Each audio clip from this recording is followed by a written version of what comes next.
זקן, טלית קטן, ציצית ותפילין,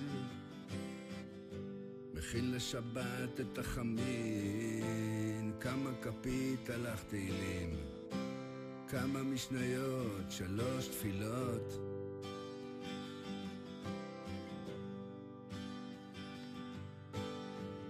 שומר על העיניים, שומר את הלשון, מניח את הנטלן עם המים לפני שאתה הולך לישון.